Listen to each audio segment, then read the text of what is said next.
Hello once again, and welcome back for another update. Right now we're looking at a couple of Canadian geese over there who have landed in our neighbor's pond. They show up every year. It's a pair, a couple, and our little dog Rusty, he is always fascinated by the Canadian geese because they do a lot of honking. They'll be there for a while and eventually they'll leave, but there's a pond over there, a little stock pond that our neighbor built. And old Rusty, he'll lay here for hours right there and bark at those Canadian geese. I guess he thinks he's protecting the homestead here.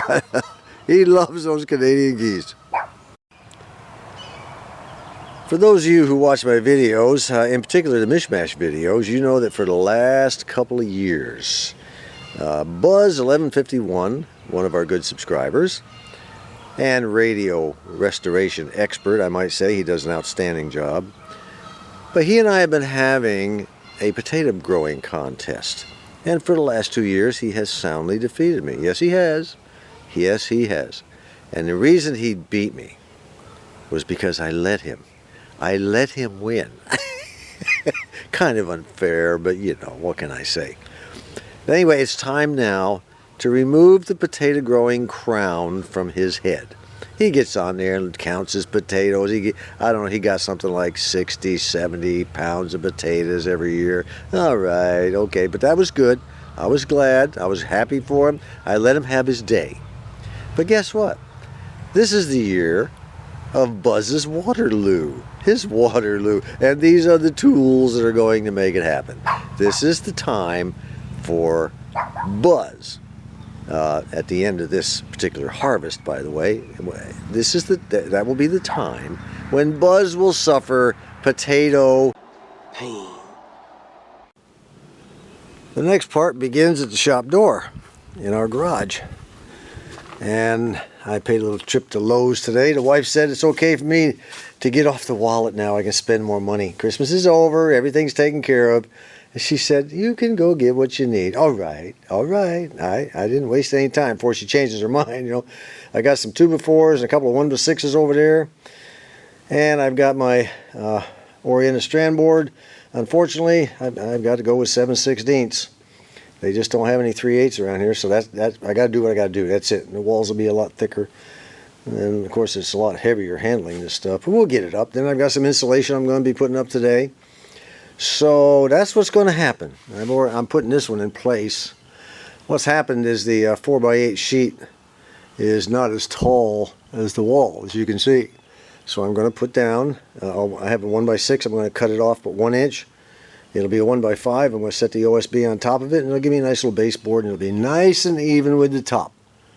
Or at least as even as I planned for it to be. Well, I got a little later start than I anticipated. Wifey wanted to go down to Hobby Lobby for a while, so I took her down there.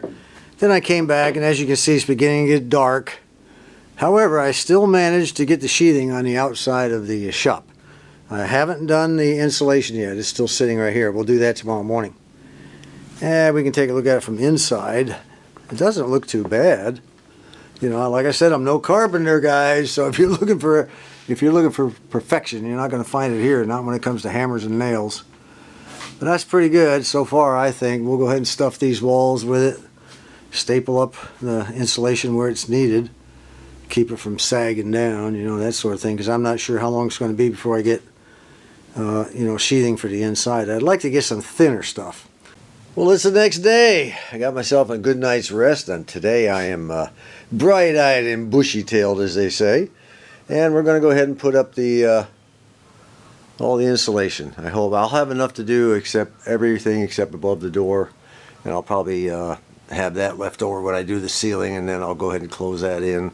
But right now I just want to get all the big stuff done. And I've got my trusty cup of coffee in the morning to help me out. Now, I've seen this done several ways by different people, and I think the best way that I've ever seen is you lay your insulation on the board, you know, perpendicular to this thing. Then you press down, you find the length you want, then you press down with a board on top of it, and take a box cutting type knife, that's what that red thing is, and just cut right along the edge. And that cuts it, and the board holds the insulation in place and squishes it down enough where the blade will cut through nice and slick and easy. So we'll see how that goes. I'll give you a little, I'll show you how that's set up here in a second. Well, there's the first layout. I measured 8 feet.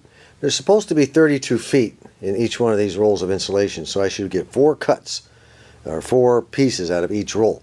And that'll take care of all the walls, because I have 16 slots, unless I counted wrong. Anyway, we'll go ahead now. I'll press down with my foot on top of that board, then just take my knife and scroll right across it. Alright, when you do it that way, you get a nice neat cut right on across, nice and flat and nice and straight. Real easy. Well, there's the first piece in. Not too shabby, went in just as slick as a whistle. Now you need to keep this stuff, you don't pack it in, you don't punch it in real, you keep it nice and fluffy. Just bring it out to the edge, just like that, nice and fluffy. And then this stuff has an edge on it, the newer stuff, I kind of like this, never used to have that years ago that I recall.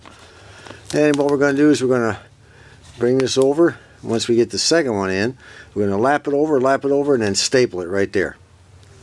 Now I could shove it on in there and staple it, this way against the 2x4. I don't want to do it that way. I'd prefer to do it this way. Okay. Well, I figured, what the heck, I just go ahead and complete this one section, and everything's in. Although Owens Corning shorted me a couple of inches of insulation. Each one of these is 8 feet. I measured 8 feet, and they shorted me a couple of inches. Uh-oh. I'll just have to stuff something, in there later. Anyway, here's what we're going to do. Like I said, I've seen some people, or a lot of folks actually, they'll take this lip here, and they'll stuff it in here like that, and then they staple it right there. I'm not going to do that. I want double the bang for the buck. So what I'm going to do, so I'm going to lap it over like that. I'm going to put a staple right through it like that. I like that a lot better. And I'm not going to use the old hand type, bang, bang. My hand would, I just don't have that kind of strength anymore to mess with that. So let me show you what I got. I got me a nice electric one. Look at that. Look at that. Piece of cake, huh? That's what we're going to do to all of the insulation all the way around. That's just going to be repetitive over and over until it's done. Well, we've got 2 more Canadian honkers. Old Rusty, he's going to have a good time with 2 more. Oh, they're having a good time over there, just honking up a storm.